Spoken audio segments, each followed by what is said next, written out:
have a precious friend who grew up in an abusive home.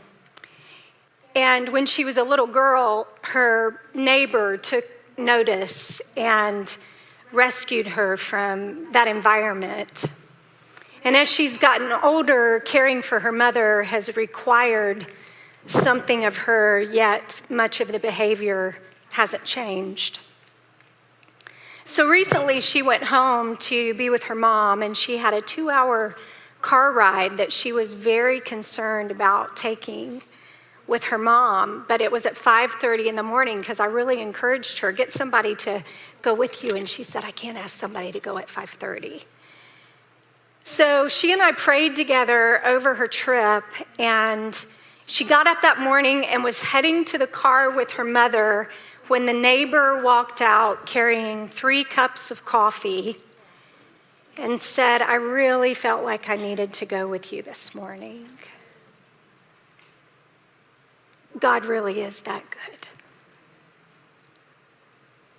Years ago, right after my divorce, I was at home with my mom, and we were sitting on the sofa and we were watching HGTV. And there was this really cute host on one of the shows. My husband's here, so I'll just leave it at really cute. And I remember just kind of pining with my mother in the seat about, Mom, will anyone ever think I'm attractive enough to marry? And I'm just having all those girl kind of thoughts, And I go to bed, and I'm laying in the bed, and God and I had a very candid conversation about the state of affairs. And I know there are a few men here, there shouldn't be, so I'm just going to share this as sweetly as I can. But I told the Lord, I said, Lord, the parts aren't all in their exact place. Things have changed through the years. And I just need you and I to get on the same page here about what life is going to look like in the future. So I woke up really early that morning. I was going on a book tour somewhere, and I put no makeup on. I put this really ugly jogging suit I had, and off I went on like a 5:30 flight. And I get to the airport, and I rush to my seat, and I sit down to this really sweet lady, and she's reading a book, and we start talking about her book. And the next thing I know, someone taps me on the shoulder. And I turn and look, and squatted in the aisle is this strange man. And I know my face said, you look like a strange man, because he said, I promise I'm not a stalker. And I'm like, okay, that's not, usually. So anyway, he said, I just really felt like you needed to know today how beautiful you are.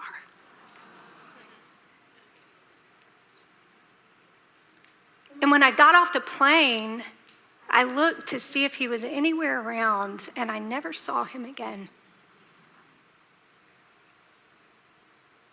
God really is that good. Shortly after my divorce, I don't know how I even had the wherewithal to pray the prayer, but I did. I had this little ornery, stubborn, adorable Shih Tzu named Maggie. She had been my very first married Valentine gift. And I asked the Lord, I said, Lord, please don't take Maggie till you have a family for me.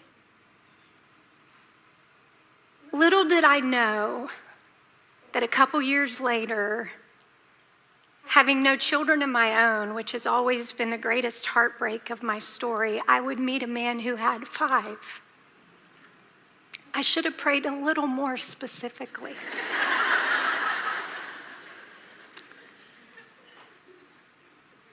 But I fell in love with him and his 5 children, who at the time were from the ages of 7 to 13.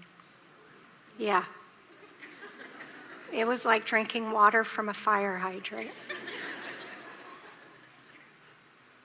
A couple months after we met, he said, Maggie doesn't look like she's doing real well.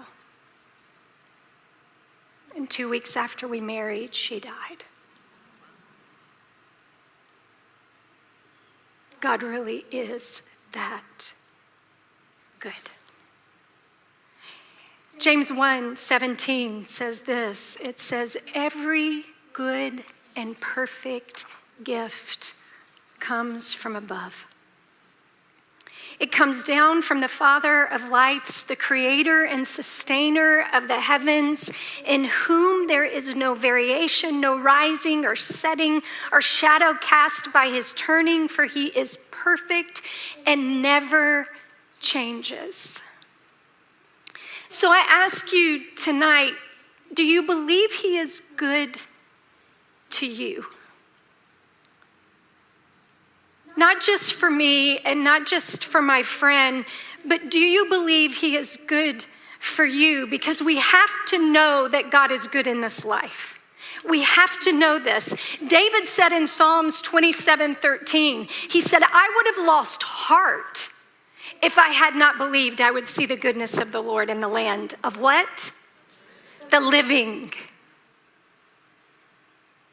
He would have lost hope if he didn't know that there was goodness to see about God in this life.